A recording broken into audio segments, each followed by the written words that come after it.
Hello there.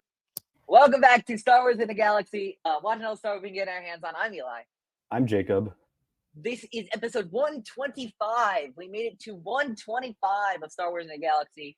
And what better of a thing to do for our 125th episode than by talking about, in my opinion, one of the greatest pieces of Star Wars media maybe ever. We are here with our chronological rewatch. Right now, we are in season 16, Obi-Wan Kenobi. We are finishing up with part 6 today. Part 6, or as I called it right after I watched it, what the fuck did I just see? I'm not going to hold back on how much I love this. And Jacob, you've been putting this up with this for 6 episodes. And as a reward, very soon you get to put up with my Nubs obsession for a good 7-8 episodes. So good luck on that one. Hey, if I've done it for 4 years, I can do it forever. But hey, I have to put up with Andor for 12 episodes. That'll be. You're not ready, Eli. You're not ready. You're not ready. I'm gonna pop open the scroll of my praises for Andor. It's gonna drop onto the floor. It's gonna go. You're not ready. All right. But we are yet again not alone. This is the first guest I had in mind for this season. I'm like, okay, we haven't had this person on for a while. This is their 3rd time on Star Wars in the Galaxy, if I'm not mistaken.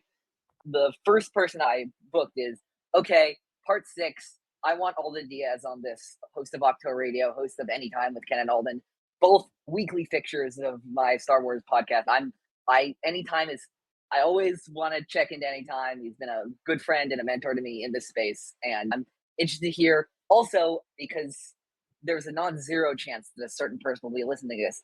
I guess I could say he's also the number 1 contender in Epic Confrontations and has beat Jared 4 times? We said 4? 4 or 5? He's motioning 5 to me. He's motioning to me 5. I don't know how many times I'm considering counting. It's at least 3. I'll say it's at least 3. You're a bad man for that, Eli. You are. Instigating on the main show now.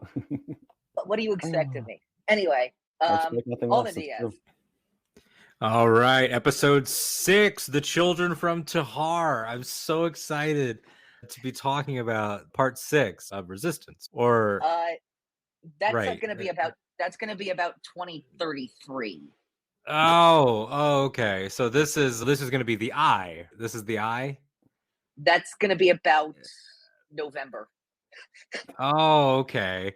So this is The Prisoner. Did you guys do that one? I'm trying to figure out what 6 we're on. And I'm running out of 6s for this joke that I know off the top of my head. I think 6 of Resistance Season 2 is From Beneath. You might be right on that one. I wouldn't be able to tell. Honestly, that's a good EC question that now I'm not going to ask because I said it on here. But The Prisoner is about 2027, I'd assume. Yeah, something like that. God, dude. Well, we're here. I guess we could settle. For Obi-Wan Kenobi for one of the greatest live-action things ever. Yes, but yeah, here we are now. Entertain us. Yep, Jacob. Before we begin, would you like to give us a summary of Part 6 of Obi-Wan Kenobi? With pleasure. Part 6 of Obi-Wan Kenobi. Reva, she's alive. On the ragged edge, she arrives on Tatooine to find Luke Skywalker, while in parallel, Darth Vader and the Empire pursue the path in the ship. Obi-Wan decides to confront Vader alone, despite the protests of the children and parents under his watch, despite the protests of Leia, despite the protests of Rogan. He decides to go to a nearby planet in the small shuttle. He goes to Vancor. While the path safely escapes, Vader, of course, deciding to bring the whole Star Destroyer in pursuit of Kenobi. He faces Vader, and Vader almost defeats him, almost buries him under a ton of rocks, but Obi-Wan regains his full connection to the Force, and he puts Darth Vader in a pack. He goes crazy on Vader. He realizes, however, that Anakin has completely embraced his identity as Darth Vader. They have a heart-to-heart, but Kenobi is very sad by what he sees, and he leaves. After arriving at Luke's home in the desert, Reva is confronted by Owen and Beru. They decide to try and take her on in order to help keep Luke safe. And they hold their own, although she does mess up Owen pretty bad, but they do the best that they can, considering that she's an Inquisitor. So she chases Luke out into the desert and finds him, and she's about to kill him, but she remembers how Anakin massacred all of her youngling friends in the Jedi Temple, and she can't bring herself to do it, deciding instead to return Luke to his family. Kenobi arrives just in time as well, and he congratulates her for overcoming her own trauma, liberating herself from the dark side. Back on Mustafar, Vader, now healed, decides to call off his search for Obi-Wan for the time being. He talks to Emperor Palpatine, who questions his loyalty, his motives, whether he has a clear head, and Vader firmly says, Obi-Wan means nothing to me. Back on Alderaan, we see Leia again with her parents, back with Breya and Bail. And Obi-Wan pulls up and visits them, and of course promises that he's just one call away if the Organas ever need help. He finally returns to Tatooine, resolves his conflict with Owen by agreeing to let Luke live a normal life and keep his distance. And having finally completed the mission, he's able to converse with the Force spirit of his long-lost master, Qui-Gon Jinn. Now, this is an insane episode, you guys. Wow. This is the wrap-up of a lifetime. My jaw was on the floor at several junctures, even in the rewatch. So yeah, no, it felt like, I gotta say, I don't think I've watched this since the premiere, and I was curious because I've always said it's like one of my favorite Star Wars anything, and I'm like, is it gonna hold up? And I'm happy to say that it felt like I was watching it for the first time, and it held up exactly as much as I thought it would, hoped it would. Before we begin, I want to end our tradition.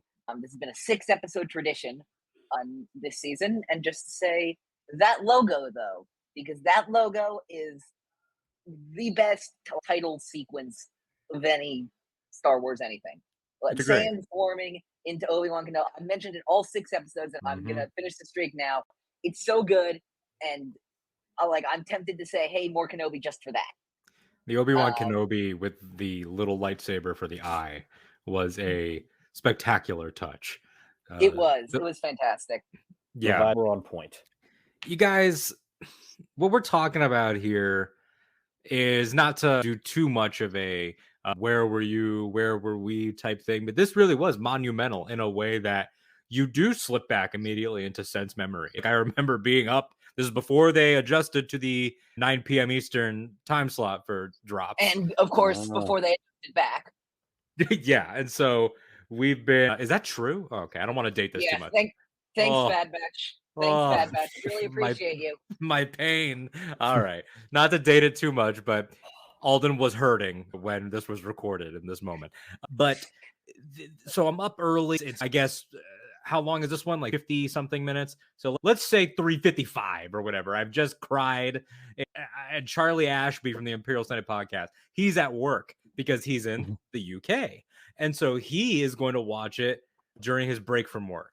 He's going to set up at a computer and he texts me, what do you think? And of course, non-spoiler. And I said, brother, if they knocked it any further out of the park, then it might be considered some sort of scientific feat of the space race. So it was absolutely not just in terms of what we want or whatever, but the promise that they set out to make this, as Kathleen Kennedy called it, the rematch of the century, all the hype. But then Star Wars Celebration Anaheim, we're sitting there and they unveil that prequel pre-roll, or did they not reveal it at Celebration? I can't remember. Maybe that was Disney Plus release, but that prequel's pre-roll that really makes this feel like episode 3.5 that is solidified here, and it is, dare I say, a masterpiece, and we worship at the altar of Deborah Chow for this episode. I will also say, before I yield my time and start drinking my coffee, excellent summary, gentlemen. That was a great summary, although I don't think you put enough emphasis on the fact that Beru's got the smoke. Beru is. I knew you were going to say this. I knew you were going to say that. Yeah. Beru's space. She goes hard. Beru's space weapons being hidden in the fixtures of the homestead. Beru is ready. Beru, good. Beru said every corner of the homestead is where you got me fucked up. Because I was going to say my thing that I said in my notes, and of course we'll get to this when we get to this, is that Beru looked ready to cut a bitch. That's what she looked ready to do. 100%. So every aspect of this, everyone came to play. All-time performances from everyone involved, old and new, incredible. Yeah, absolutely. They really delivered with this I'm trying to remember. I don't cannot. even. That's the thing is, you were talking about sense of memory and like where you were. Like, I don't even remember. I think for me actually, I think the episode was so good that I do not remember. Like, I kind of just went in and exited out of the world at the end. I do not remember. Like, there's some stuff. Like, I remember watching that 2-part of the Bad Batch in season 2 for the first time, and sitting there at the end of Truth and Consequences after Palpatine's Machiavellian speech, being like, "Oh, I didn't know they could do that." But this one, I don't remember exactly where I was, but I do remember just the feeling of, oh my god, this is maybe one of the greatest Star Wars things I've ever seen. Obviously, I've called this, you're absolutely right about, I've called this episode 3.5, and this episode, I think, is the final nail in the coffin that proves that this is the bridge between the original and prequel trilogies. We have so much to get to. I will just start off with this one, and I forgot about this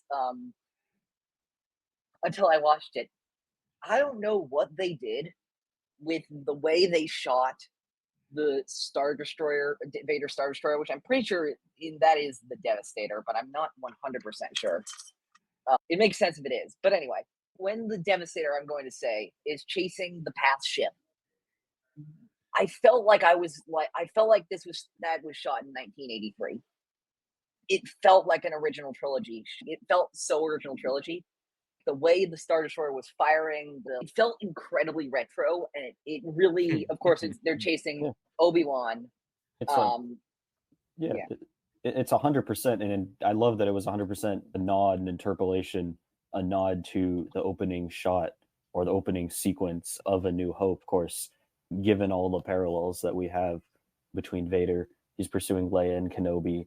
Now he's just pursuing Leia. Yeah, I think you're absolutely right. I thought it was amazing, though. It's a great way to kick things off, setting the tone for the audience as well, knowing that we have the knowledge that we do about, oh, this is A New Hope. This is that again. Yeah. And like, by the way, within it is the Devastator. Oh, good. Okay, cool. Yeah. Jotting that down for when I need to defend my title. But when you have the full context of particularly what Part 5 does to get us here, but what the show is making the point that these two characters, like a lot of great fictional rivalries, are always having the same battle.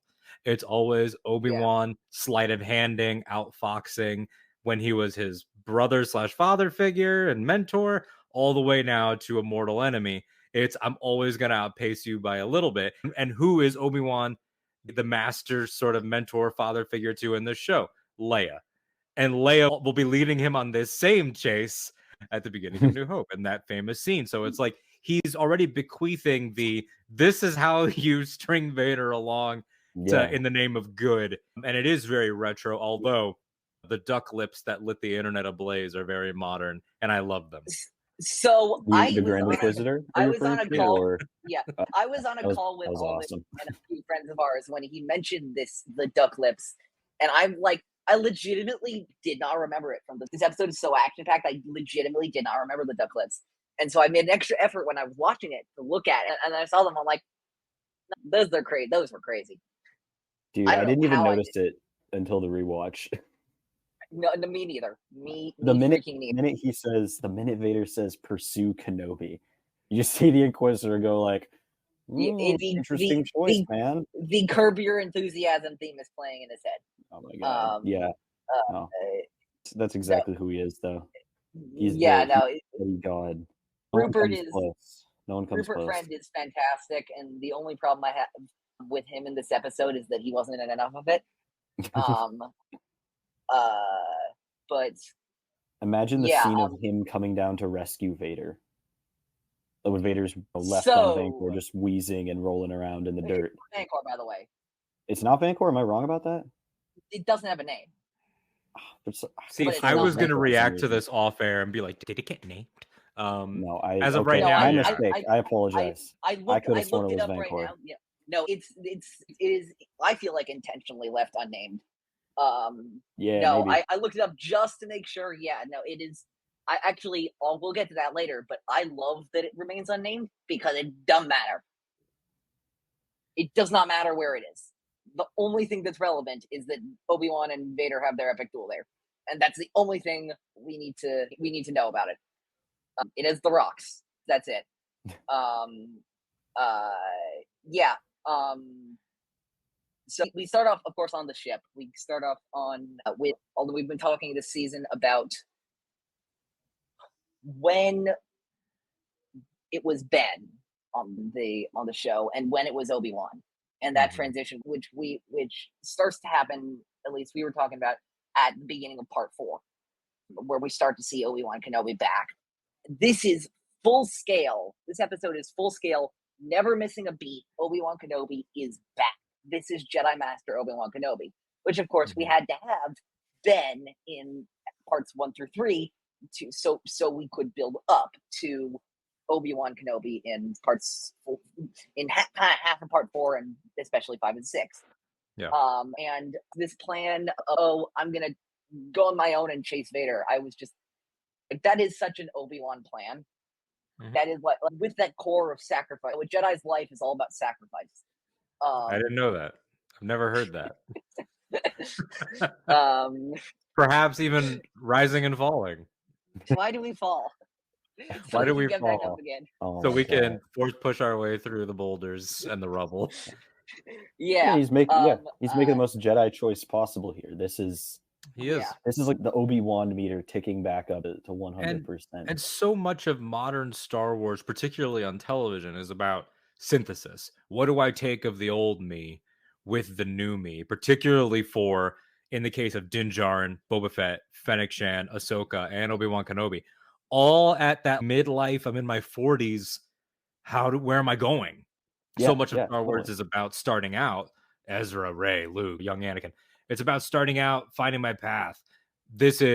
I've been down a path, but now I don't know what to do, and they all react differently.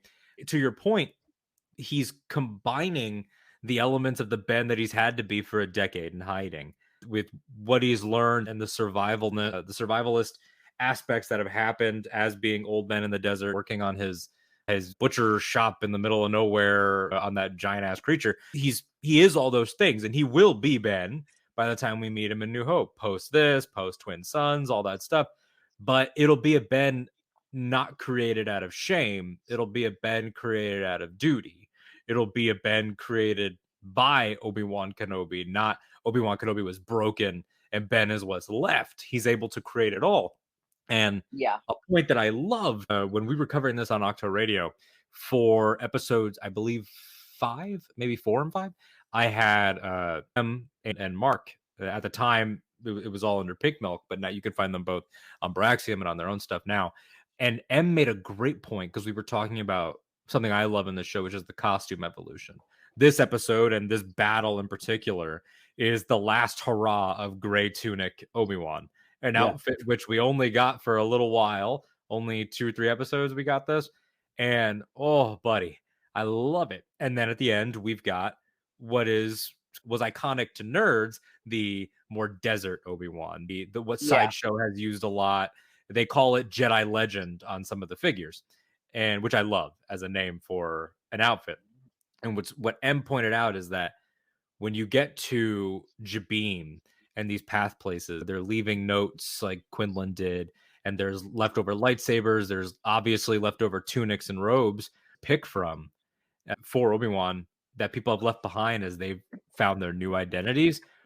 And it's not that there's no dignity in that. People need to do what they do to survive, but it speaks to who Obi-Wan is, that whenever in this show he was presented with an opportunity to be more or less Jedi, he doubles down every single time. He leaves that planet. He has his blue outfit on when it starts. Yeah. Blue Obi-Wan Kenobi. And then he moves on and he's got a Wanderer. He goes to Dayu and all these places. And it just gets more and more him in a time when for most people it was, let me get less and less like that. And I say all that to say that there is nothing else this character would do than stand there and say, I will do what I must. It's both a callback and it's also, of course, it has to be that. This is him reclaiming exactly who he is and who he has been. And you're absolutely right. But we see that, as you so beautifully explained, Alden, we see that in the outfit, I think. And then when we get like you said, the second kind of the part 2 of Ben's time in the desert leading up to A New Hope, we see the Jedi Legend outfit. It's a little bit different. I think maybe that reflects maybe in this episode. We'll get to more in depth later, but he during his talk with Anakin / Vader, what Vader says, it could kind of be seen as helping him release his shame a little bit. Like you said, Ben was created out of shame, but then we see Obi-Wan kind of realize that it wasn't his fault when he talks to, when he sees Anakin, hears Anakin Hayden's voice coming through, still to say, like, no, motherfucker, I did this. I could. And when he's under the rocks, he's under the rocks, it's the images of the kids, particularly Leia, who he just went on this adventure with. It's like it's almost as if it's like his own memories and the Force and his heart and soul, everything is telling him, like, I can't be a failure because they believe. Because these kids have the opportunity to play and grow up. If you're Luke, it's to be an iPad kid and play. If you're Leia, it's opportunities to grow into a young stateswoman. But it's all because of Obi-Wan. Being Obi-Wan is not something to be ashamed of.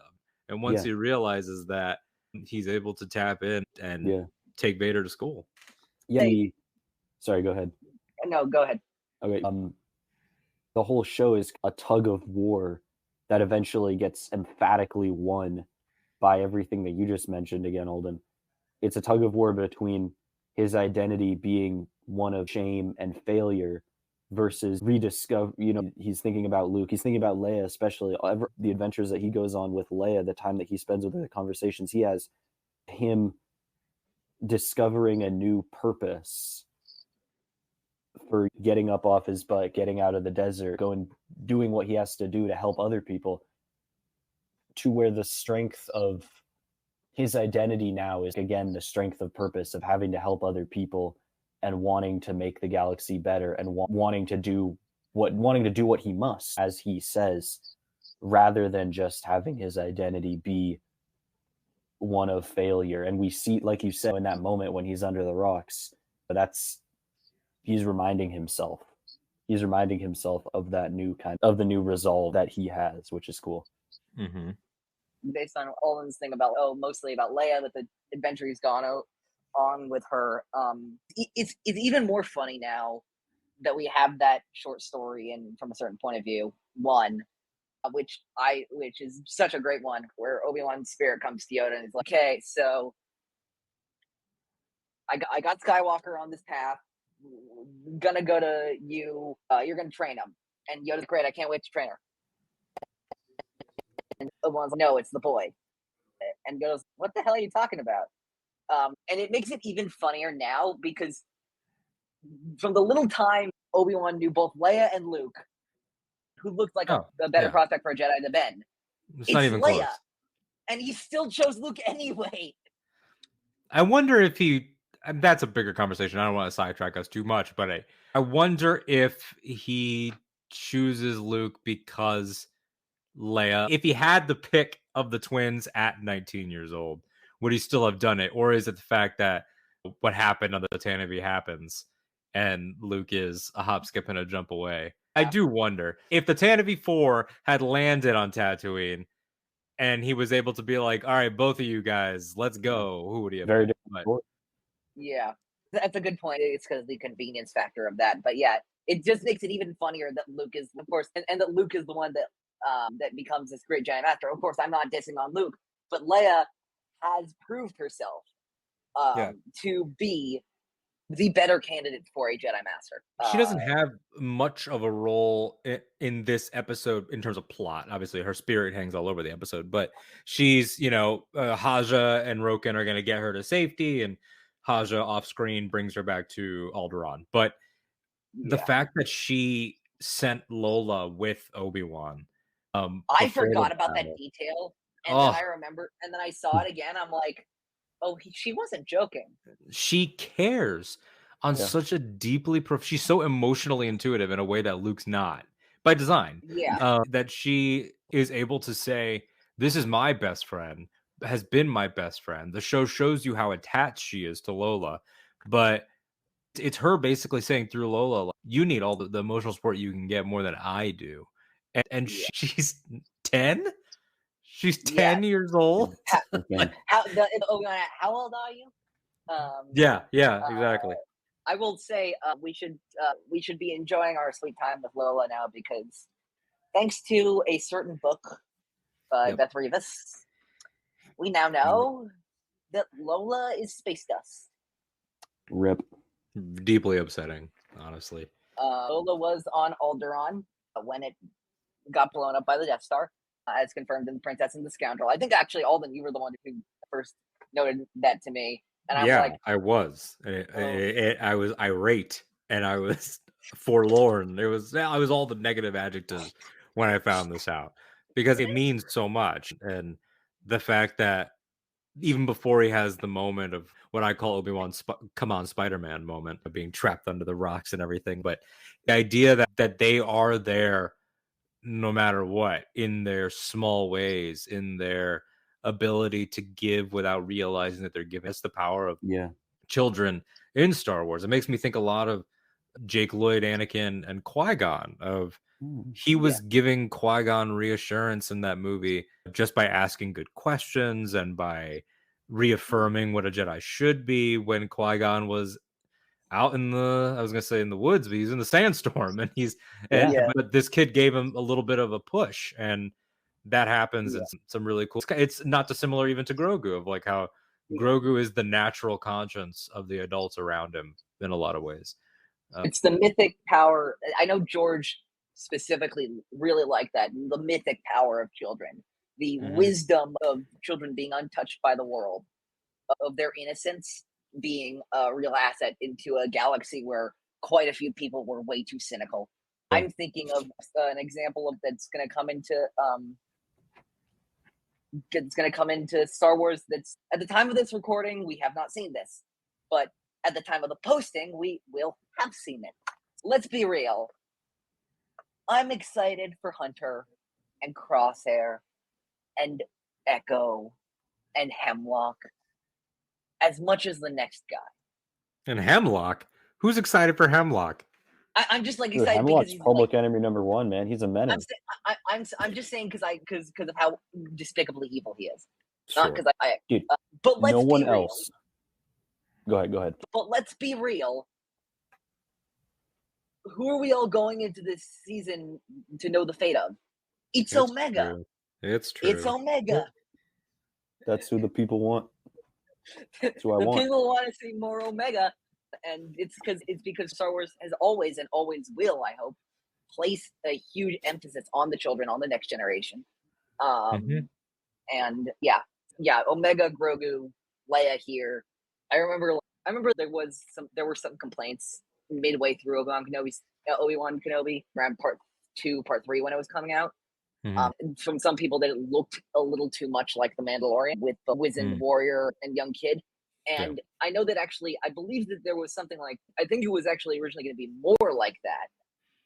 When you start putting 2 and 2 together and collecting what we know about the film version of this and original drafts, it was going to be Luke instead of Leia, which is one of the greatest decisions to switch them, honestly. One of the greatest decisions. Hands not that there's not a version I'm sure I would have loved with this talent, this team, but I just can't imagine reconciling Mark Hamill set in 1977 Luke with someone who had already had an adventure. It just does not. Leia, has had adventures. Yeah, it works. But Luke, when he's talking about old Ben who lives across, you say that's not that one guy who I had an adventure with 10 years ago. I see him once a month when I'm buying Jogans. Even Luke's one experience, his one moment when he runs away from the Inquisitor and she catches him. Even that, I have a hard time squaring with A New Hope 19-year-old gamer bro Luke. Even that is a tough sell for me.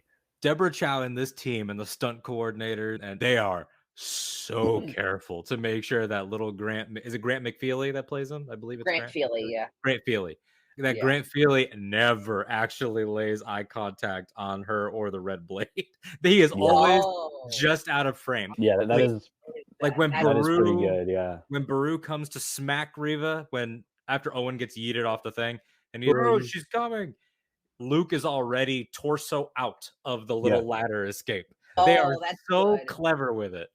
That's because really of good. that reason. But Luke might have heard the sound, but there were any number of things that sound could have been. You don't know what that is. Yeah, not on a farm. It's great. That's one of the things. That is actually one of the things I'm glad they preserved, because there is that sense of like, this is one of the things I love the most about A New Hope in the beginning of that, which is that it really, because at the beginning, of course, it's the beginning of Star Wars, anything. So we are as in the dark about the galaxy as Luke is.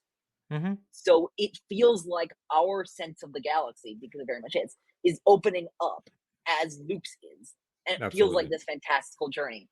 And that none of that spoiled for Luke here is so great.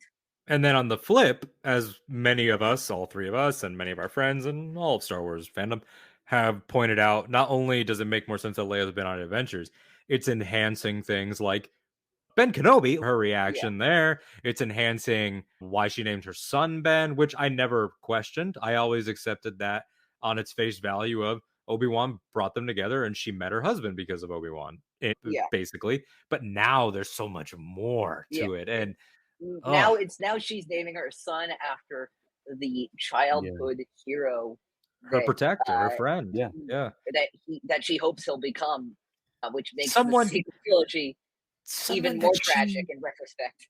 Yes, someone that she thought for a second could be her father. That's one of my favorite moments of this whole show. And he says, I wish I could say I was. Like, it's so I'm gonna start crying. I'm gonna start crying on In a Galaxy. It's so what I love about that specifically, and this is an arc that I kind of put together, and it's only crystallizing in my mind right now, really, which is I love the fact that when we begin in part 1, Obi-Wan is really only caring about Luke in his potential. Is he okay? No, you don't want to ask. You don't want to know that, Obi-Wan. No one says to him. You want to know if he's showing. And no one's right. But Leia is so impossible to not fall in love with, that through Obi-Wan seeing Leia's tenacity and strength and all of her great qualities, he then remembers to himself, these are not just the last hopes. They're also people. Yes. And the people are not the last hopes of the galaxy. The people are what gets him out of those rocks.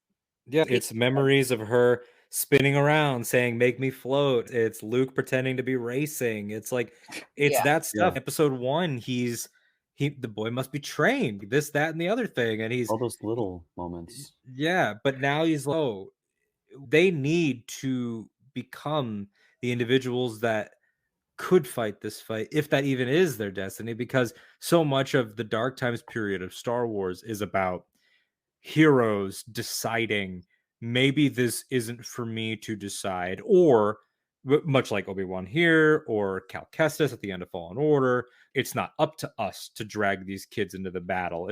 Leave it to the Force. Or even Han in his very Han way of not joining Emphas, not this time, kid. That energy of things are in motion in ways that not any of these individual characters can really put a finger on. And Leia too. I don't know how much, Eli, in your plan for the episode you wanted to go linear, so if I'm throwing you off too much, let me know. But because she's not in as much, like, first of all, Vivian Lyra Blair has more talent at, what is she, 12 now, than I have at almost 30. She is by far incredible. She is astounding. And her emotional maturity at the end that she imbues into the character, when she, in her very little Leia way, tells Obi-Wan, and I'm paraphrasing, it's just the emotion behind it, tells him, I don't need to know more than what you're telling me. She's appreciative for what he tells her, and he says, that's all, I wish I could tell you more, but it's okay. And she looks off at her parents, because she's like, I know I'm lucky. I've got them. I've got you. I've got Lola. I have this chance to make this job into what I want it to be. Like she tells Bail, we'll change it together. That moment of the two of them. She has all of these things happening, and in her own little 10-year-old girl way is also saying, I'm going to let certain things ride. She could have grabbed onto Obi-Wan and said, I'm not letting you leave until you tell me of the truth, which is maybe what Luke would have done. Maybe that's already in him. I don't know. We haven't really seen the 10-year-old Luke, but Ezra definitely would have been like, you need to tell me, especially young Ezra. But Leia has that forethought to be like, it's all right, and it's going to be all right. And everyone in this gets their chance to have that. It will be all right. Roken doesn't have a lot to do in the plot of this final one, but his big scene is, I'm going to keep the fight going, and got Obi-Wan give him that push. That's where I wanted to go next very briefly, is with the Roken stuff, which is where Obi-Wan says, people follow you, Roken, don't stop. And he says, I'm just getting started. And he said, I'll be in Jedi Survivor. No, he wouldn't be. He would not be. Even though I held out hope, he was not. I was going to say, and if that is not the backdoor pilotiest thing I've ever heard, like, come on, Disney. Come on. Roken, Reva, put her in there with the Path. We need a Path miniseries or something, some story there. I was hoping, like Alden, I was hoping Roken was going to be Survivor. I was actually originally hoping Roken was going to be in Andor, but apparently Roken is better than, so we can't have that. But yeah, come on.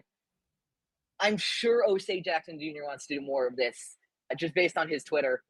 I'm almost certain he wants to do more of this.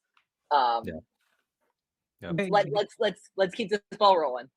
And maybe Kumail, maybe Haja said, you know what, I kind of like this. Maybe he becomes Roken's number 2 guy or something. He steps up to his greater potential, and Roken steps up, and Bail steps up, and we'll get to Reva when we get to Reva, because that warrants a whole conversation. But it's these little pieces that we've gotten across stories of Cal's cell and the Ghost crew and the Partisans and the Cloud Riders, and now the Path have a unique, they've done a great job of making these all have unique energies. It never feels like at the end of Fallen Order, my worry was that sequels to that game would just feel like the less fun Star Wars Rebels. And then Survivor said, nope, we're going this way. And it was so much different in tone. So they've gotten me every time on these heroes. I really enjoyed what the story did with both Roken and Haja, and I would love to see more of them. I think for Haja, especially, I think Kumail Nanjiani did a fantastic job. I think that, at first I was like, wow, God, what is this guy doing in this episode? When he first came in, I was like, this feels hokey. I'm not sure about this, but he had just enough earnest desire to get better, and that still that ended up shining through. And then we have this amazing moment where he acknowledges his own background to Obi-Wan and says, I'm not sure the word of swindling fake Jedi means much to you. Obi-Wan just says, dude, it's enough. Don't worry about it. I know why you're here. The proof is in the pudding. And so I really hope we'll see more of him. Roken as well. I wonder what you guys think about his time and his little arc in this show. Because he starts out more reluctant, and we're not soldiers, but I think he, maybe he's imbued, maybe he's galvanized by what he sees from Obi-Wan, what he sees from Leia, what he sees from everyone that the Path is protecting. What do you guys think about Roken? I think he's a pretty interesting piece in this puzzle. I think he realizes that, I felt like the Path very much up to part 3 was basically like, we'll operate undercover as much as we can, but our day to fight the Empire is not here yet. And parts 4 and 5 especially are Roken realizing that you don't get to choose the day. The day chooses you. That it doesn't matter how ready you think you are, you have to be ready to fight the big fight. If you really are committed to doing this, you have to be ready. And I think Roken was just more like, I think there was a lot of people who were saying, oh, he doesn't want to do this or is scared. I think Roken just, at the beginning of part 4, is very much like he doesn't think his organization is ready for this. And look, they lose Wade. They lose a whole shit ton of people on Jabin. They're probably going to lose a lot more people. But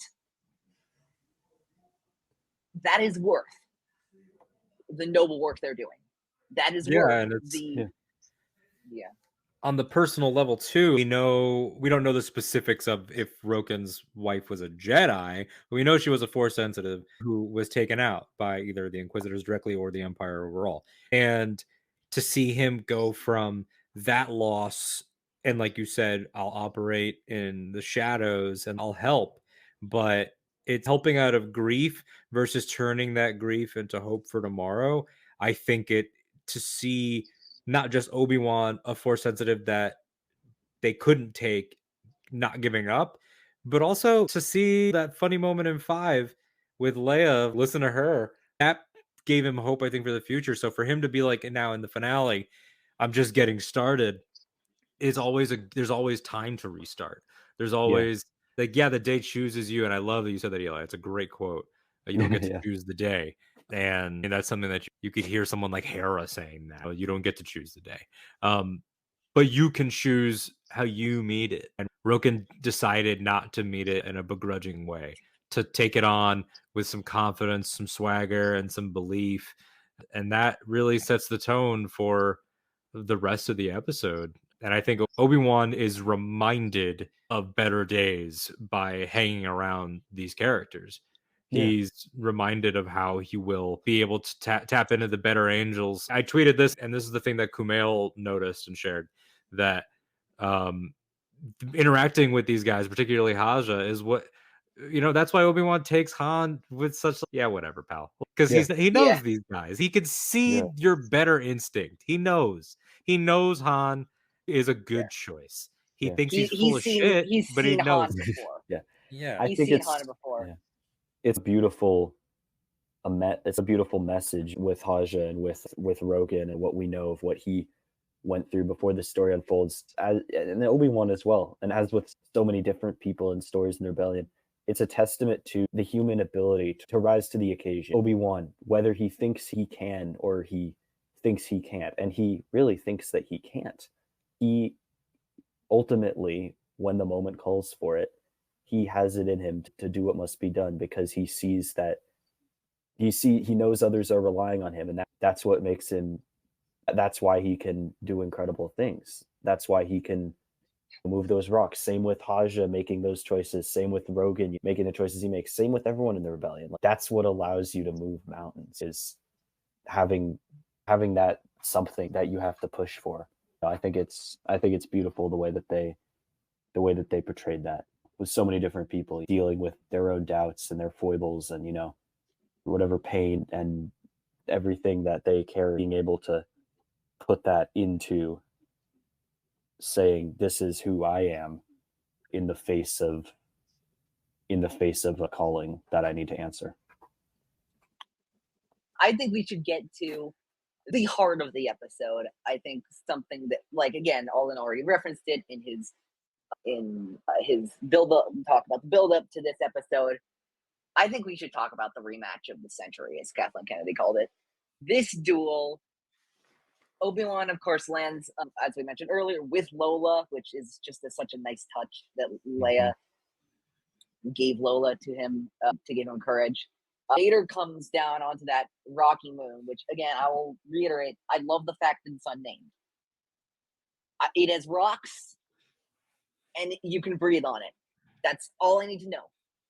The planet name and lore and stuff like that does not matter for this fight. It's literally just a blank background for them to do that. A blank background for them to have. And maybe you'll disagree, but one or both of you, maybe your listeners disagree. I'm going to say it. Better than Mustafar, better than New Hope. This is the duel for both of these men. I think when you look at the careers, this is the number one duel for Anakin. This is the number one duel for Obi-Wan Kenobi. Kathleen Kennedy said that, and I was like, all right, yeah, we'll see. Like, if they even literally fight, because there was a lot of that too. Yeah. Oh my God. From moment one, it's incredible. So let's check with our judges on that one. Judge, what do you think? And the judges say, yep, That's correct. That's the best duel between Obi-Wan Kenobi and Darth Vader. Yep, I agree. It's true. I 100% agree. Not because Mustafar or the Death Star is bad in any way, not at all. but this is the best live action Star Wars lightsaber duel I think we've gotten in the Disney era. Period. I would agree with that. Close to. Go ahead. Sorry. As much as I love Mustafar, and hearing you say that out loud sounds kind of sacrilegious.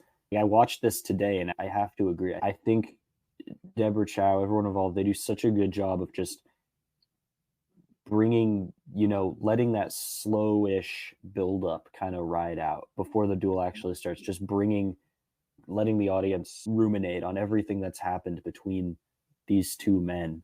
Yeah. And it reaches this kind of crazy emotional fever pitch, this boiling point. And we see that when, for example, in the camera work, a lot of these shaky, very motion heavy shots, the way that it's framed, we're not really getting the same kind of even clean looks at a lot of the action that we are in the other two duels that we just mentioned. It's so chaotic that it's almost more about, it's not even about really what they're actually doing, how they're swinging, how they're fighting. It's about just them as people, as hearts, minds, souls going at it and having this moment, more so even than what is physically unfolding. Absolutely. And to all of that. And Vader, on a filmmaking level, I think this is incredible because this is what Vader is with money and technology and all this stuff. This is the promise. This is the 1977 promise that is significantly better in 80 and 83, but this is here he is. And we catch a glimpse of it in Rogue One, but this is for real. And we've gotten to taste it in games as he's photorealistic, but it's still, that's an animation of him. This is it. And the difference in the emotionality, to your point about it's rough around the edges, it's I'm going to break a rock over your head. I'm going to throw you through this pillar. I'm going to bury you. This is Obi-Wan fighting now what he has fully accepted to be new creature that inhabits his friend's body from a certain point of view, of course. And from definitely Anakin's point of view. Anakin, though, is fighting to destroy the past. Anakin is doing what people that don't understand Last Jedi think the theme is. But Obi-Wan is fighting for tomorrow, whatever that means. He's fighting for the future. It's different than Mustafar. Mustafar is, this thing is out of control. You need to put it down. Mustafar is the lowest point of the Jedi as generals. It is still war. This is for the future. I don't know if either of you have seen Godzilla -1, but that becomes a huge part of the third act thematically, is the older guys looking at the younger guys and saying, we leave you the future. This battle, this duel is for Leia and Luke and every other person out there that is going to make it through this era. It happens here. It's a truly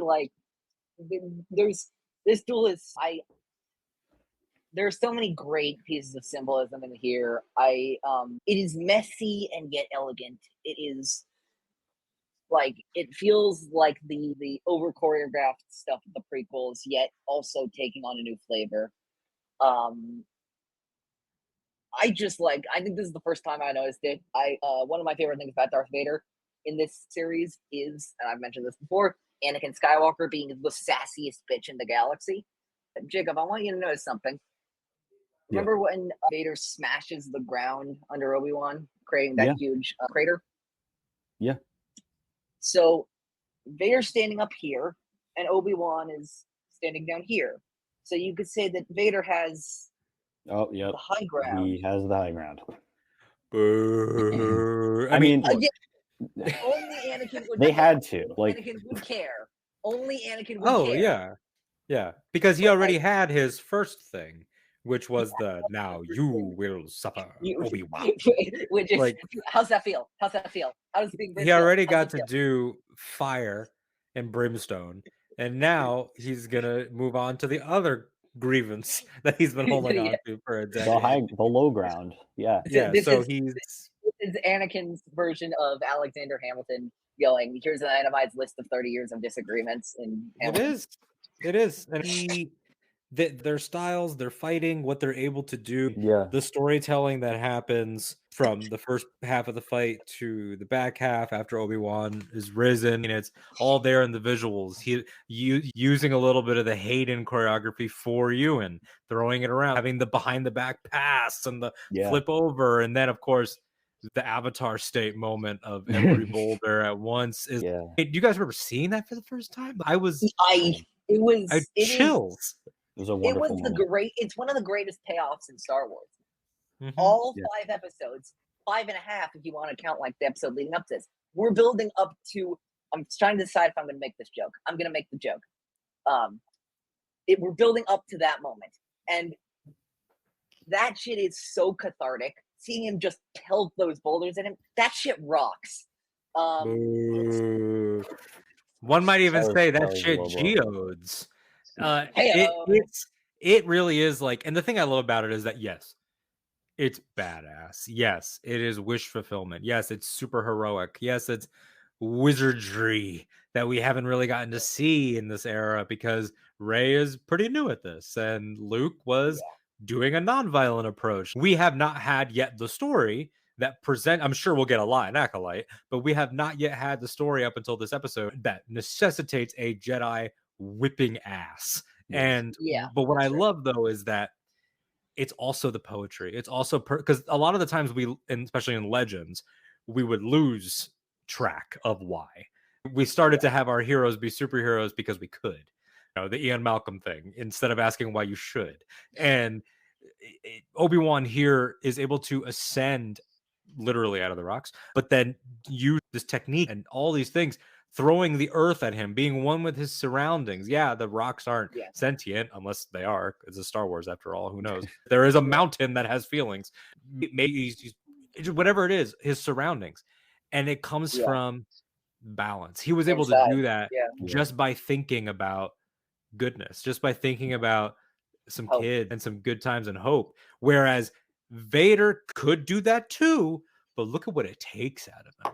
Look at to achieve badass feats that way, you pay a price every single time. To achieve badass feats this way, you really just have to love and be loved. Yeah, and believe in yourself and all that kind of stuff. Yeah, as Jacob loves pointing out to me, to achieve the badass feat at the end of Rogue One, Vader technically had to choke himself for a short amount of time. Wait, hold on. Explain this to me. He turned off his respirators, not lighting up. He turned everything off so he could have that badass moment. He was in space. Technically, he must have been rippling his cape with the Force and Vader's. Now, you know what's funny? What's funny though is that I love it for the drama queen, and I love it for the joke of he's choking himself. But what I especially love, guys, is that if the three of us were at a Pablo Hidalgo Q&A or something, and we asked him about it, that man could spin a yarn. Like I can hear it in my head. It's probably like he'd be like, stealth mode. That or like Anakin did that intentionally to inflict pain upon himself, to give himself a rage buff, like in the. Oh my god, dude! No, he would say that shit. Oh my god! By doing that, he briefly felt like he was close to death, and that sent him forward down the hallway. Like we love you, Pablo. Pablo's so good at his job. Pablo is incredibly good at his job. Another thing that I want to bring attention to, I did talk about how going off of what we were just discussing, part of what made this fight remarkable is actually seeing Obi-Wan physically stand up to Darth Vader, withstand everything that gets thrown at him, literally, and actually come out victorious. There's so much context in this fight. Everything that we've seen Obi-Wan go, everything that Anakin, suffering that he's gone through, the humiliation, the hopelessness, the defeats that the Jedi, all the narratives about Jedi and Sith and power and violence, and the sense that the Jedi just don't have. We see it again and again in prequels and everything as Jedi are falling, that whatever the reason may be, they don't have what it takes to execute. They don't have, not literally, they don't have what it takes to seal the deal ever and do what they need to do to carry the day. And we see that with Mace, when we see that with Yoda in episode 3, we see that so many times over and over again. And then to have this moment where Obi-Wan, he's not just fighting against Vader. It feels to me like he's fighting against the weight of history with those rocks. And he's like, no, I'm going to do this. And he just pummels Vader into submission. That is incredible because we just haven't seen that. It's incredibly climactic ever and before screen. And it's executed all so well. And I think we need to get to, I think, my favorite, at least for me, the best parts of this duel, which is the exchange that happens. We have of course, first, and I understand that we got this Rebels, and I simply don't care. Splits the helmet. I do not care at all. And as many people pointed out, it's the other side. Yeah, I put that in my notes too. I was going to mention if you hadn't. Yeah, it's the other side. Becomes a really nice, Obi and Snips are able to together bring his face out, which is very intentional or otherwise. A lot of people like to be like, you really think they intended that? And to them, I say, I don't give. To quote the great William Friedkin, director of The Exorcist and many other great films, I don't give a flying fuck out of a rolling donut. That is an exact quote. That's a fantastic quote. That is fantastic. No, I don't care. Just the idea that Ahsoka was able to partly reach one part of Vader, of Anakin and Vader. Obi-Wan was able to reach another. Who was able to reach the whole thing? It was only his kin. It was only Luke. Only his boy. I was about to do a Dark Knight Rises impression. I'm my boy. It really was like because he synthesizes the lessons from these people and he's the legacy, and it works so beautifully. And I would point out, though, just to roll it back one step, and then we'll get back into the conversation. There's this person that we know named Jared, and he is convinced that Vader, he never puts Vader down. Vader never takes an L in any of this man's content or conversations or whatever. And I have pointed out repeatedly, Obi-Wan gets 5 hits in, and I know it's 5 because I got the question wrong in something that we did recently. He gets 5 hits in on that life support box. Boom, boom, boom. He breaks it down. You're telling me that a leapy little frog like Yoda could get to that box? Get the fuck out of here. But anyway, just one more thing to say. Let's see. How do I say this best? I'm trying to think of how to say this best. Yeah, okay. Jared's stupid, and Yoda would beat Vader 100% of the. No, I'm joking. Not 100%. 3 out of 4. I'm still gonna maintain 3 out of 4. 3 out of 4. Yoda beats Vader. I will say though, on a real note, that watching that choreography the first time, the second that he started hammering the box, I was losing my mind. I felt like I was watching a fight night. I was like, oh my god! Like it is actually. Now you remind me, it does feel like the most wrestling thing we've ever gotten in Star Wars. It's very, and he's going to end it. And that actually transitions into some of what I wanted to say about this. There are people on the internet, and you can just piece that out. There are people on the internet. There are people on the internet that... We live in a society. And there are people that are, if he was just going to tell Luke to defeat him in the OT, then why? Didn't he just kill them? No. You people are fundamentally missing the point. He breaks down the box and does a slash across the helmet and then stands there. He does not keep hacking away because the point is not to kill him. Although I'm sure if Vader charged him, he'd put him down. If he charged him. Yeah. But he knows once he sees the wheezing and the limping, it's okay. I can stand over here. Sees the physical form of Anakin. The physical form. Even if he thinks emotionally Anakin's gone, he cannot kill this man. That's the arc he goes on. Well, he's that's the arc he goes on this Yeah. episode, which is the beginning. He says to himself, and he's trying to talk to Qui-Gon, either way, one of us dies here. And then as he stands there, he realizes, no, it doesn't have to be like that. And what he realizes is not already dead. It's not, and it's not to him that this guy doesn't need to die, but it's not for me to kill him. Yeah. I already contributed to putting him in that form. Yeah. I've already done damage. Somebody has to walk away from the cycle of violence between these two men. They will do this dance forever, and someone needs to say, you know what? Your day's coming. It's just not me. It's just not me. And that's important. It's important to him. It's important to Luke. It's important for Anakin. It's important for Leia. It's important for Qui-Gon, I'm sure. I can't be the one. And it's not Obi-Wan knows it's not his place to pass judgment. It's the Gandalf Frodo thing. Don't be so quick to deal out these judgment of who lives and who dies. I'm paraphrasing. Yeah. Tolkien heads do not jump on me, but it's like just that idea of I'm gonna call you Darth, and I'm accepting. You can tell he's internalizing in that moment. Not only is it a clever, he clearly thought his name was Darth in New Hope, but he is internalizing the split of them that he will then pass down in his story / lie to Luke. He is creating the mythology that will help him sleep at night in this moment from a good place. Could he maybe have done better in the OT? Yes, but that's part of the point of getting old. We can always do better. Yeah, maybe don't do the story that you did, but you worked with what you had. He just couldn't, like, he's known this. He shook his hand as a 9-year-old. Yeah. He shook his hand. It's that same guy. And on the flip, what Anakin's doing here is not only just straight up satanic in its imagery and with the saber lighting and all that, but Anakin is from a place of pain. He has a need to claim what he has become as his own creation, because if he doesn't, he might crumble, and he even still kind of crumbles. He falls to his knees and Obi-Wan, and then on the throne after with Sheev, he's seething. So imagine how bad it would have been if he did allow himself to feel. He can't stand there and roll a tear like he did on Mustafar or after the Separatists were butchered.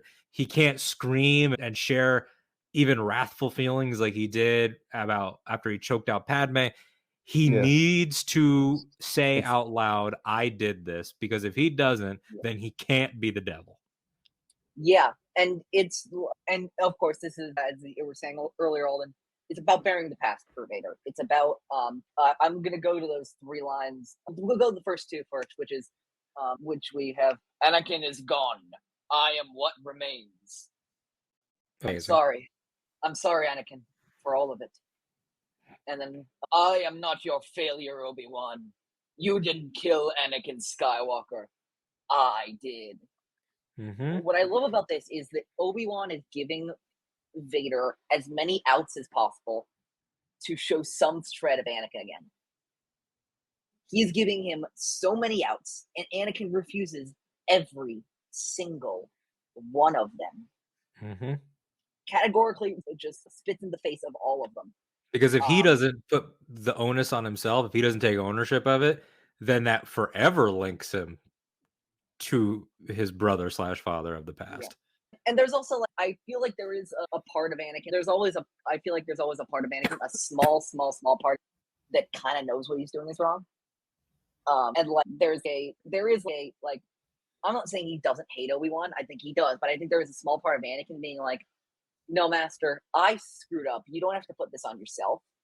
And that's, of course, what it does to Obi-Wan. It absolves him in a sense of, you didn't kill Anakin Skywalker, I did. Of course, we have a young Jedi named Darth Vader, a pupil of mine before he turned to evil, betrayed and murdered your father. Of course, putting the lie from New Hope into this context of, it was not just a lie that Obi-Wan made up. It was the lie that Vader told him, that Anakin told him, and they told himself to not feel, to stop feeling the crushing feeling that he had felt ever since Mustafar, that he had failed, the chosen one.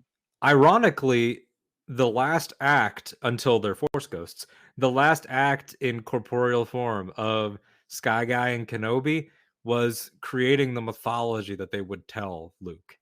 They didn't mean to do it together, but Anakin gives the only thing he can give in this monstrous form as Vader.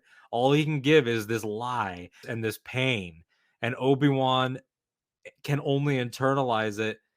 He's pitying a pit bull that has only been trained to fight and hurt, and all he can do is look at it and say goodbye. But he takes a piece of it and gives it to his son. He perpetuates this lie. I don't know what writer I would want to do. Maybe the writers of this show, maybe somebody like a Charles Soule or Claudia Gray, one of the big hitters.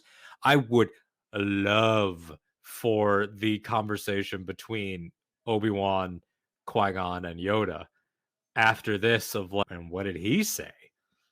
And what did you say? And what are we gonna say when people ask? No, that will play if we go to talking about a season 2 of Obi-Wan Kenobi, which I do want. That will play much into what I would want for a season 2 of Obi-Wan Kenobi. But I want to get to the most impactful 2 words of this episode.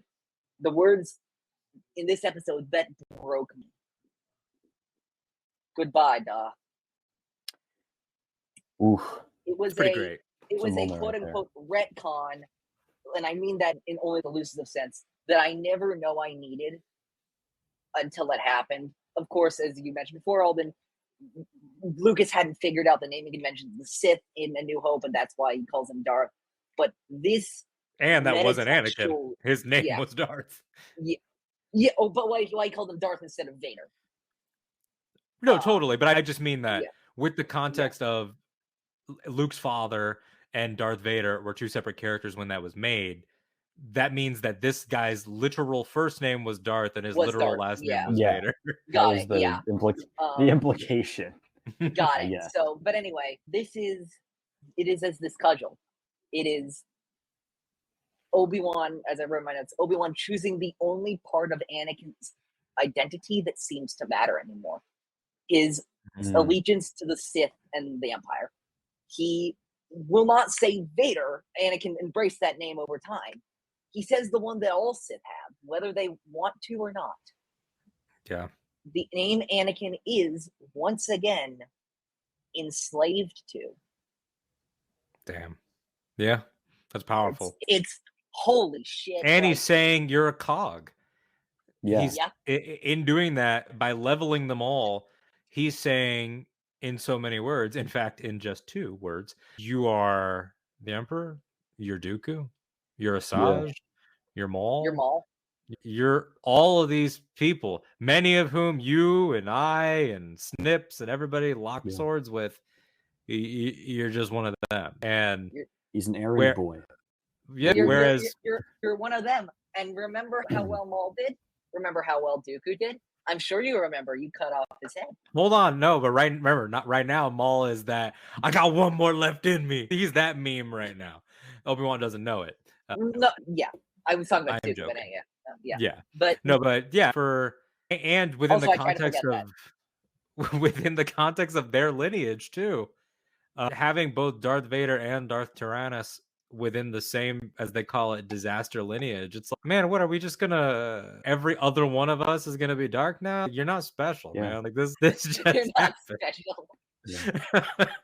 You maybe were, and also let us not forget characters, and this is something that nerds, but particularly Star Wars fans, have a hard time with. So I'm going to say this, and this does not reflect the tone that I'm about to take. Does not reflect In a Galaxy. This is me sassing you, not Eli and Jacob. All right. The characters in stories do not know that they're in a story, what the genre of the story is, or what you know about the backwards and forwards nature of the story and its details therein. Obi-Wan Kenobi. I'm going to interject, by the way, to correct the statement. This does reflect the views of In a Galaxy. But they might have said it nicer. They might have said it nicer than I did. I can co-sign this. I went on my media literacy rant in the first episode, so I have nothing to stand on. Exactly. Media literacy is so important. And what happens here? If you're just watching Obi-Wan Kenobi, maybe you just watch live action, or maybe you're just trying it out. You might not know this, so I will give some grace. But for those of you nerds that know it all like we do, this is the show where they watch all the Star Wars they can get their hands on. It's in the name. The fact that because people, but George said that Anakin was, I know what George said. Obi-Wan Kenobi, the piece of writing, the fictional man, thinks Luke is the chosen one, not Anakin. Oh, yeah. Could be wrong, but that's what he thinks. And you have to imagine, that's part of the beauty of this and Rebels working together. You have to imagine this day on this unnamed moon is when that thought starts to form. Yeah. It's because on Mustafar, he's screaming, "You were the chosen one," very famously. Yeah. And then Luke at the end of this episode has like, "You got any games on your phone?" moment when they finally meet. And you got to wonder, that smile, that hello there, you got to wonder if he rode off on the Eopie, met Qui-Gon, and then said, what do you think What if it's that kid? What if it's the son? What if he's the chosen one? Because it can't be this. It can't be this demon hellspawn cyborg. And I just thought of this because, of course, the idea of the chosen one is infamously on not only destroy the Sith, bring balance to the Force, but born of no father. Vader was never obviously able to be a father for Luke. So I can see Obi-Wan basically saying, maybe I misinterpreted the no father thing. Maybe I got that part wrong. Maybe that's what this meant. That's what I love about prophecy. It's just a quick aside. In the Game of Thrones world, in the Song of Ice and Fire, in the books, there's what's called the Valonqar prophecy, which talks about how the younger brother will kill the blah, blah, blah. I forget the exact wording. But people always ascribe it to Tyrion, but there is a set of twins, Jaime and Cersei, where, like all twins, one is technically older. So it's like, I love all of the fallibility of prophecy. Yoda even says, might have read it wrong. And so it's because did the literal, we don't even know what language it comes from. Maybe they say it in Master and Apprentice, but the translation is born of no father, sure. But maybe that just means raised by no father. Yeah. I don't know. He was raised by an uncle and an aunt. And it's not like they lied to him. They didn't say we're your mom and dad. No. It's Obi-Wan shifting to see Luke as the chosen one. And actually, that's the other thing I love about this finale so much is that Obi-Wan is more enlightened than he was at the beginning of the show, at the end of Revenge of the Sith. But he still gets a few crucial things wrong. He will still like the whole thing about the lie with Luke in the original trilogy, the whole thing about doubting that Anakin was the chosen one, even though he does destroy the Sith and blah, blah, blah. Obi-Wan is better, but he's not perfect. And that's nor should he be, because you still need something for Luke to grow on. He needs to be here so Luke can be here. And they handle it so beautifully. It still feels like a victory. It does, because it is, but it is not a complete and total victory. I think, which is why I love Qui-Gon. You're gonna bring up Qui-Gon now, or Reva? Oh no, I was gonna go to Reva. Yeah. That's Reva, the stalker Reva, as I call her. Yeah, this is not just, I think, some of the finest acting in Star Wars, but some of the finest acting in fucking television. She is out of this world in this finale. The pain, the sorrow, the heartache. Moses Ingram is a genius, and she, God, if we never see her as Reva again, I will be so disappointed. She's phenomenal. This is what Reva was waiting to do. I've said this before, and I'll say it again. I think Moses portrays the light side, dark side struggle the best of any person in the Disney era. Yeah, it's incredible. So we see the mask slipping just a few times, just a little bit, and then everything comes crashing down. We see, I think in a few moments, we just see her whole worldview, everything that she's built up for herself, justifying what she's doing, trying to, for her own survival. We just see that all kind of poof. It's remarkable. It's remarkable. The flashes of Hayden's face with the Anakin Stark Deeds moment, and flashing back to Reva, and finally realizing, I can't kill this kid. Mm-hmm. This kid is just like all my friends. And it's solidified with, have I become him? And then it's, no, you've chosen not to. And that's why, when there are people, big YouTubers, that are out there insinuating that this character didn't have a place in the show because she takes away from you're just wrong. It's not a matter of opinion, because it's the arcs are incomplete if it is not for her. She is the voice. Yeah. She's the voice of the struggle. She comes to the realizations that Vader cannot, because she is one of his victims, and he can only be absolved in the way we know he will be in Jedi. But she is absolved here by choosing not to strike, which is a very Jedi choice. And Obi-Wan says, you have given them peace. You have honored them. Yeah.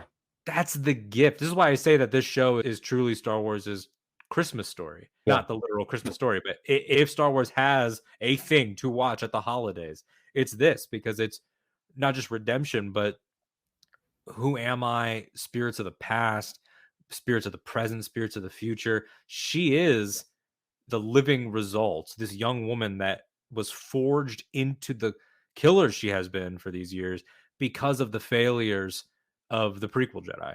Because she even says in part 5 to Obi-Wan, when they're talking through that door, this happened to us and he was your student. And so for them to, Where for were her, you?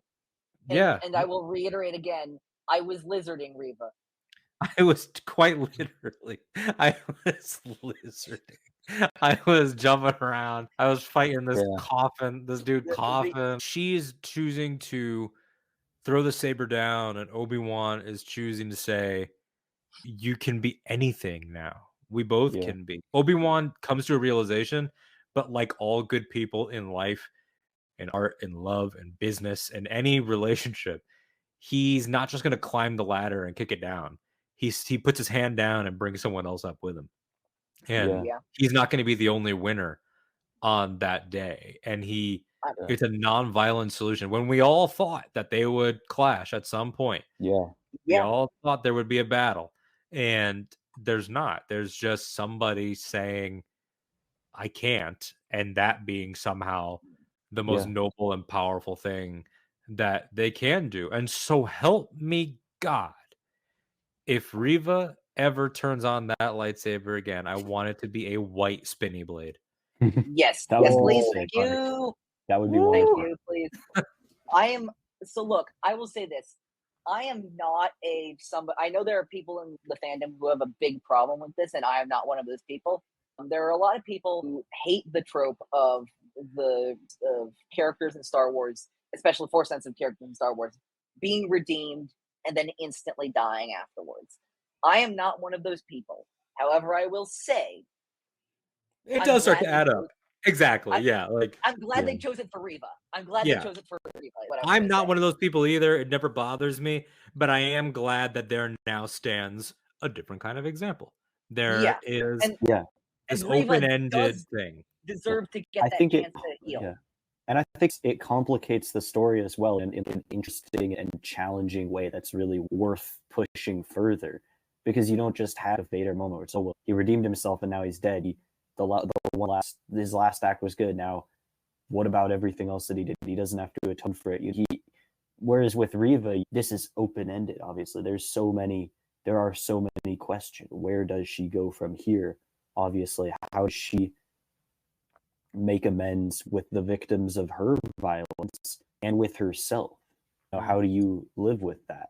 And that's something that is as amazing. As much as we love Anakin, as much as we love Ben Solo, that's something that these people never had to face. And we might see Reva get to do that, which would be incredible, I think. And it's all of that, and I love all that, but it's also when the order fell and all these people died and the galaxy changed and fascism was not just on the rise but solidifying its grasp. There's chain codes, everything's happening in the Bad Batch, it's all of these things, and the Inquisitorius especially, every single one of them falls almost to the lowest depths of no humanity, with some glimmers.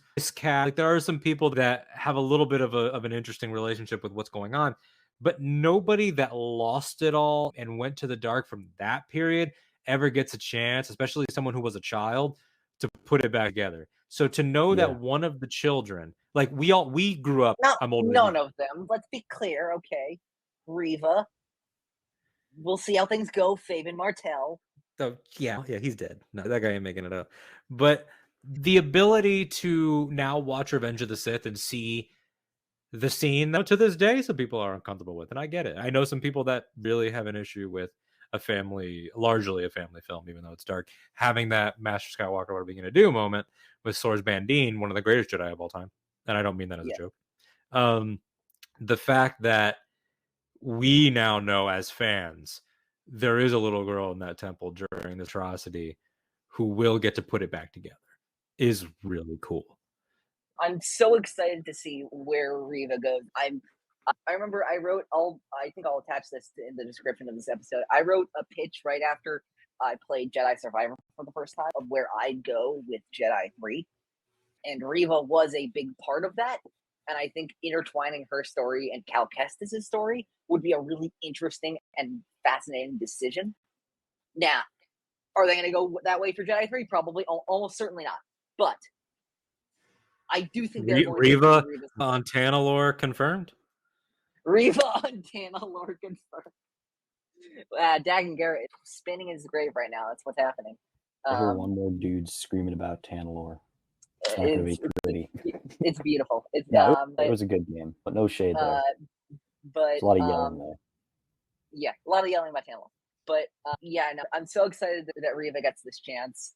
Wrapping up with this episode, getting into the kind of, I feel like the epilogue of this episode. Of course, never have I been more thrilled to hear this voice in a Star Wars anything. You seem agitated, my friend. You're a little Palpatine moment. I tweeted this, I think, shortly thereafter. There are a lot of, it's funny because it's this character moments. In terms of funny Palpatine moments, this might be the best because you have the person who you spent years corrupting and turning to dark magic and fascism and hate, who you let get burned alive by their best friend. They just fought this best friend. They're sitting in their own anger, and they are doomed to haunt a fortress at the site of their literal burning. They're burning. And man, what happened to you? You seem upset. You good? I will say this time and again. Palpatine's got to be bored as shit to be doing the stuff that he's doing and saying the thing. Like every time he talks to Vader, it seems like he's just, come on, amuse me, make me laugh. Well, he's poking kind of the bear over and over. It was something that Palpatine did in Legends that I actually quite, which was like basically that Palpatine kind of started the rebellion just because of one of his own, like, basically power gains, because he was bored, because he didn't realize, again, the dog catching the car. He craves that unlimited power, and you don't know what you're going to do once you get there. And and after the first year solidifying Imperial rule, he's like, he looks around and goes, so now what? Yeah. And it's like, there is also the gamesmanship that I love too. It is that poking him because he's always got to put him in his place and undermine him emotionally and mentally. Yeah. But also he needs his attack dog focused. And if he doesn't call him, if he doesn't touch base, then he knows that there's going to be a Kenobi manhunt that never ends. Yeah. And it's not that he's not concerned. If Obi-Wan showed up on Coruscant or on the still under construction Death Star, Palpatine would, I believe Palpatine would turn on a lightsaber if he had to, because Obi-Wan is a threat. But it's not worth everything that all of Palpatine, Tarkin, Thrawn, Krennic, Partagaz, all of these people that work day in, day out to make sure that this thing that we worked for is running and we're squeezing all the right places. We cannot let one of the strongest dark magical beings in the galaxy become focused on one thing. We just can't. Yeah, we know it's even Palpatine knows that's not a good use of resources. And then we again love seeing Ian back, love seeing Palpatine back. I think this might be his last time as live action Palpatine. Preparing myself for that. I'm preparing myself for that to be the case. I want to be proved wrong. I want to be proven wrong too. And/or season 2. And/or season 2. Could you imagine? The fucking Palpatine being an Andor? Wait! I can already hear it. Why'd they have to put in a cameo? Oh, they'd be complaining. No, thank goodness that a Bad Batch exists, because it let us get what I think is honestly probably his best Palpatine performance. I was gonna say you can't say that yet either, because we know he's about to be in season 3. He's in season 3 as well. We're eating so good, man. We got Palpatine in Rise, we got him in Kenobi, we got him in Bad Batch. Dude's rolling. I love Sam Witwer, I really do. And I'm glad he got to take a spin as Palpatine for in season 2 of Rebels. But the best decision Lucasfilm ever made was from Rise on, now we got to get the real deal. No, it's if you can get them. But all that's great. But then on the flip, I feel like it's like the Vader epilogue is like all this, and then diametrically opposed is the iPad Luke and Owen stuff, which is just all First, love. I want to get to the Leia epilogue. When Oh, he sure. goes to Okay, Leia. yeah. I know we touched on it a little bit at the beginning, but yeah. But I just like the line that broke me on this part. There were a lot of lines that broke me in this episode, but a few of them. But the speech that he gives about her parents is so touching, and I loved because you have to imagine that's his first time really acknowledging Anakin and Padme. Yeah, and being able to say that to Leia as well is probably something that he never thought during Revenge of the Sith. Certainly not during the time in the desert. Probably not something he ever thought he was going to be able to do. And then final thing I just want to say, the quote, of course, is, "Will I ever see you again? Maybe. Someday. If you ever need help from a tired old man." That hit hard, man. That hit hard. "No one must know, or it could endanger us both." And like, look, that's just at that smart moment, writing. I'm like, okay, so in a galaxy's next, we're gonna be going to A New Hope. Fuck the protocol. Fuck everything. We're gonna be going to A New Hope to see that hologram. And I pull myself back. I'm like, no, we're gonna do Nubs next. We got. It really is though. It's some of the smartest writing that they've done, because for 6 episodes at this point, or 5.9 episodes at this point, people are, they're not sure how they feel about her knowing him, but it's right there. No one can know. It could endanger us both. And Leia grows up on the mission, man. Yeah. She grows up in this, and she understands. And we haven't had it yet. There's nothing that contradicts it, but I'm still waiting. I would love even a comic, even a 1-issue comic, a one-shot of right after the Yavin medal ceremony. Maybe Leia finds Luke in his mustard jacket, and she's like, "Hey, I just want you to know, I knew him, and he was great, and I know he was proud of you." I'm sure there's a conversation there that's yet to be shared with us, but oh hell yeah, the scene is beautiful. I love they played this in Celebration London. Every cast member got to choose their favorite, and this was the last one, and their favorite scene, and we were bawling. Me, Nikki Kumar, our entire row of people crying our eyes out at this scene with Ewan and Vivian there, and it's like the ability for these writers to they found the perfect adjectives, verbiage for the Anakin stuff and the Padme stuff. Vivian plays it so perfectly, and then but still the levity, like when she tells them, "I think you should sleep." That felt like a genuine. This is a man that has kids. Like, Ewan has kids. He has 2 daughters, one of whom is in this show. This show, Esther, and part 2, and it's that laugh that he lets out is Obi-Wan. When he laughed like that, I got the feeling he probably hasn't laughed like that since the early Clone Wars, maybe. Yeah. Have we ever seen him laugh like that ever on screen? Yeah.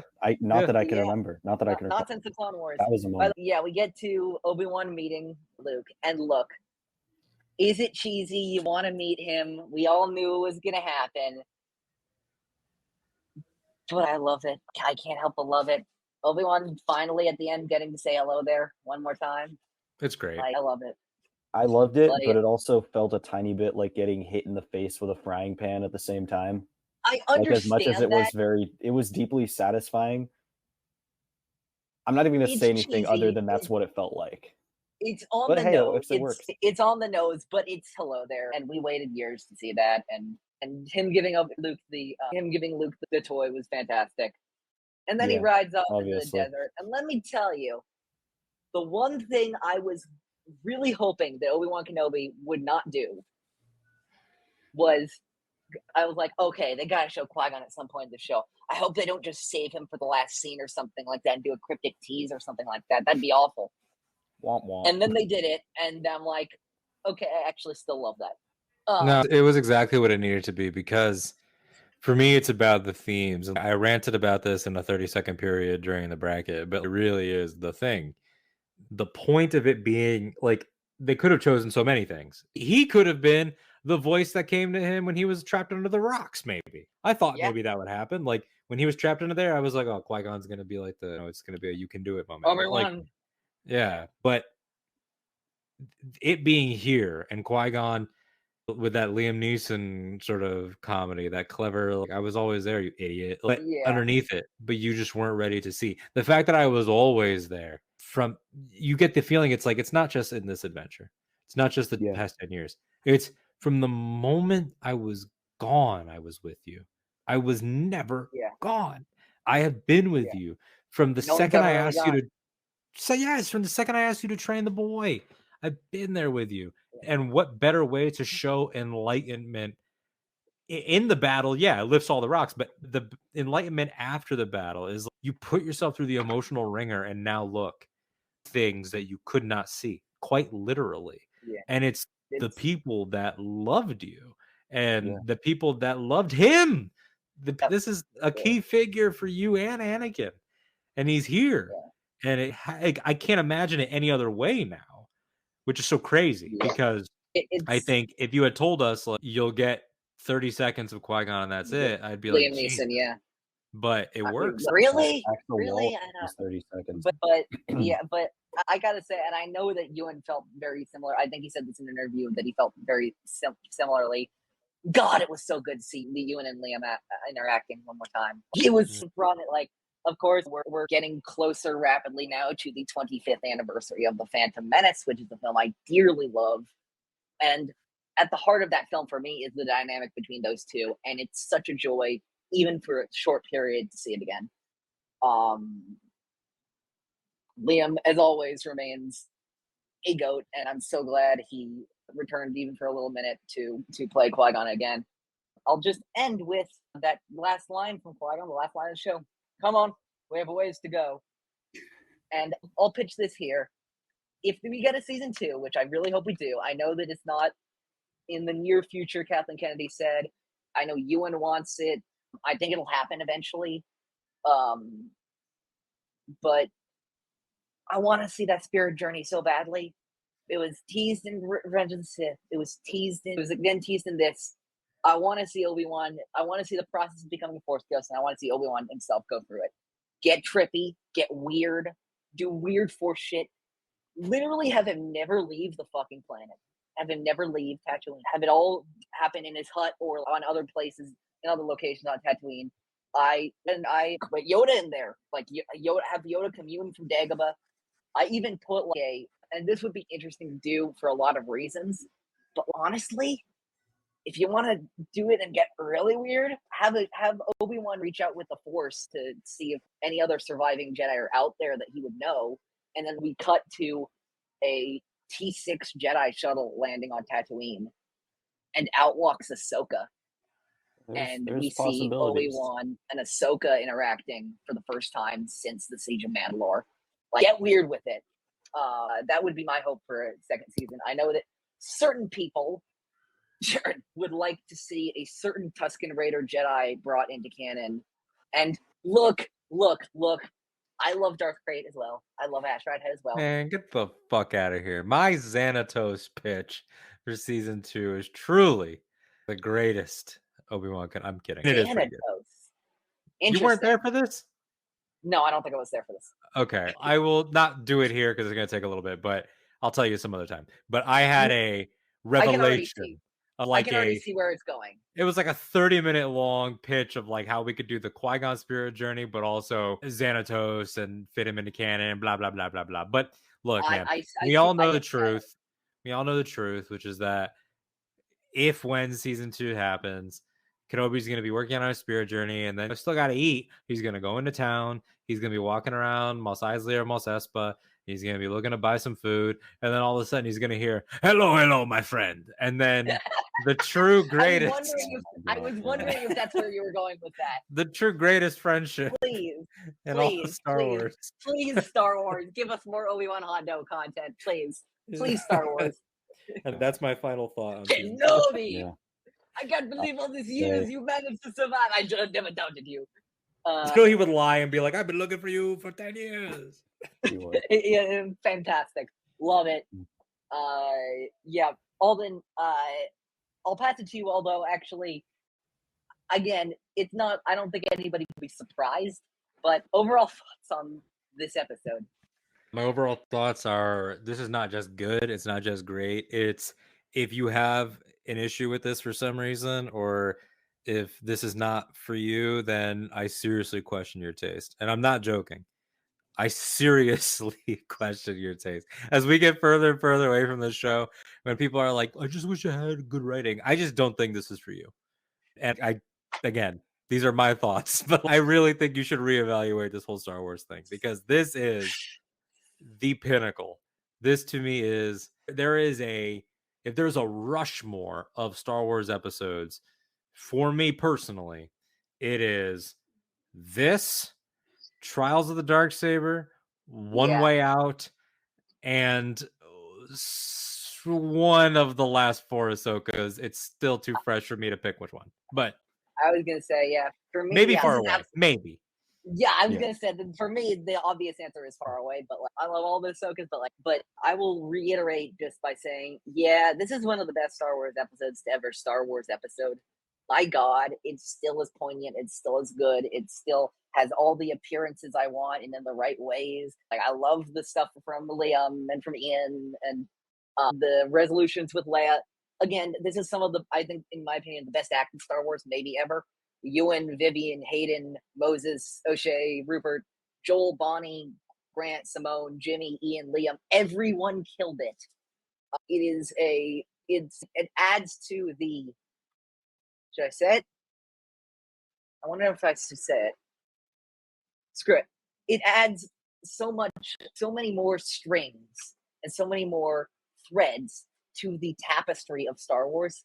I know I had my issues with previous episodes of this show. I think I've said what I've said about ways that I thought it could be better, things that maybe I wish that decisions I'd wish that had been taken differently, just in terms of what they choose to focus on in the early episodes. But holy shit, this delivers. This is a really monumental episode of TV. Yeah, this is a monumental episode of TV. Everything is on point here. Everything is spot on. But I want to take this opportunity, for anyone who is still listening at this point, I have to shout out the novel Leia, Princess of Alderaan. Yeah. I think going into watching this show, one of the best.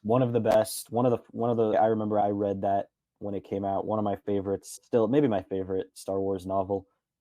It was on my mind when I was watching Kenobi, because I was fortunate enough to meet and chat with Claudia Gray for a few minutes at a Celebration Anaheim, and she told me about her process of making this book and how they went back to the drawing board on some things after Carrie Fisher had passed to make it more of a tribute to the entire life of Leia as a character and what she represented and how Carrie Fisher embodied that character. But I really think that for anyone who hasn't read that book, who loves Kenobi, it's such an amazing companion on Leia's end. It enriches Leia as a character so much, especially at this point in her life. It takes place a few years later, but I really can't recommend it enough. I think that it and this show work so well together to enrich one another. If you haven't, go pick up a copy, check it out. It's phenomenal. It's damn good. And I am God, I cannot sing this praise enough. I'm not sure. I think it's probably on my Rushmore. I have to really narrow it down. I have to really fine tooth, but it is definitely in my top 10 Star Wars television episodes, period, end of sentence. It solidifies Obi-Wan Kenobi as probably my second favorite piece of Star Wars media ever, just behind Jedi. You mean Young Jedi, of course. Yes, that's what I mean. Jacob, get ready. I'm Jacob, ready. Get ready for the next few months. It's gonna be a fun time. We're gonna talk about Kai. We're gonna talk about Liz. We're gonna talk about Tabor. Mostly, we're gonna talk about Nubs. But also, I want you to know, Jacob. I want you to know that all my obsession with Nubs is kind of Alden's fault. Because Alden was obsessed with Nubs first. But, that's true.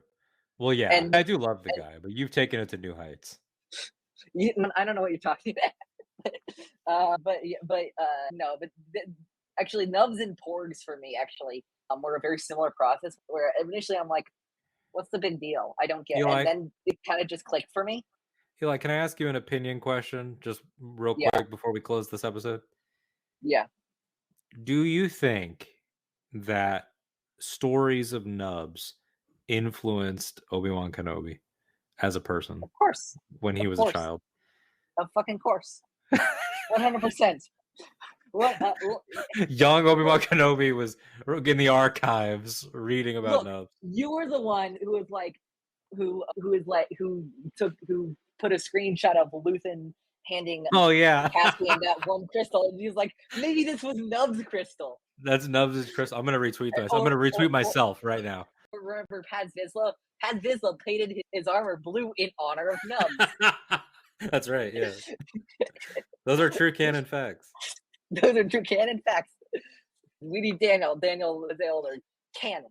No, but I'm excited. I'm so excited. We wrapped up Obi-Wan Kenobi. Next week, actually, first, Alden as our guest. Where can everyone find you? You can find me personally on all the platforms at that Alden Diaz, ThatAldenDiaz. You can catch me particularly on Twitter because that is what it's called. As right now, I am retweeting my Nubs Crystal tweet. You can find me. Ahch-To Radio is back. The Mark Bernardin episode, by the time you listen to this, is up. Q-Tran prefers to go by Q. Q is the cinematographer for the majority of Ahsoka collaborative, but particularly the cinematographer on Shadow Warrior is also coming up on the show, as well as Isabella Shipley from the Stargirl magazine. So that's full force back. And then Anytime with Ken and Alden every Friday on that channel and the Ken Knapsack socials at 2 p.m. Eastern, 11 Pacific. And that is our culture, politics, life talk show, which has been around for 2-3 months now and has been, I think, a great newborn of a show, and we're excited for its future. So yeah, I'm excited to see what Ben Affleck y'all are going to do this week. that's I think about it every day. It's the bit I didn't know I needed until I got it. Next week on Star Wars in the Galaxy, we are going to be doing our retrospective episode on Obi-Wan Kenobi. And then I guess it's good time as any for me to make announcements about the general future of in the Galaxy. We're once again doing a half season of Star Wars in the Galaxy, season 16 and a half, as we're calling it unofficially. Is going to be Star Wars Visions yet again. Between the time we covered the last Vision stuff, they released more Visions. And so all the stuff that would, if it were canon, canonically fit, at least we believe, within the timeline. I think it's 7 out of the 9. I know that my personal favorite of all of the Vision shorts is in there specifically. Yeah, so these are the 7 we're going to be looking at. O's Song, Sith, Screecher's Reach, Journey to the Dark Head, In the Stars, The Bandits of Golok, and The Pit. And then, after that, this is probably going to be about 3 weeks from now. We're gonna, as I've mentioned before, take the plunge into the highlights, for at least my highlights that I've curated from Young Jedi Adventures.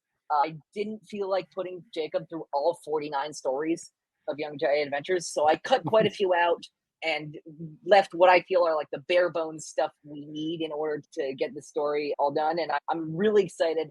I watched Young Jedi Adventures. By the time this comes out, it came out about a week and a half ago, the final drop. And my guy, Alden will tell you, our good friend Jared will tell you, I cannot shut up about the ending of this show. The ending of this show is good, and not just for a 5-year-old show. Man's been crying. I'm floored. I am floored at how there is I've jokingly used Emmy caliber to describe the twist at the end, but I was shocked. It was so set up so well. Never see it coming. You'll never know what hit you, as somebody might say. Anyway, but I'm gonna say, oh yeah. So that's gonna be it for this episode of Star Wars in the Galaxy. You can listen to us on Apple Podcasts, Google Podcasts, Spotify, anywhere you listen to podcasts, we'll be there. You can find us everywhere at In a Galaxy Pod. You can find me on my Linktree, which links to all my stuff. linktr.e/_Ochifan327. And yeah, I'm really excited. We got to the end of Obi-Wan Kenobi, and onwards and upwards here with Star Wars Visions and Young Jedi Adventures. All right. And thanks for listening, and may the Force be with you. Always. Always.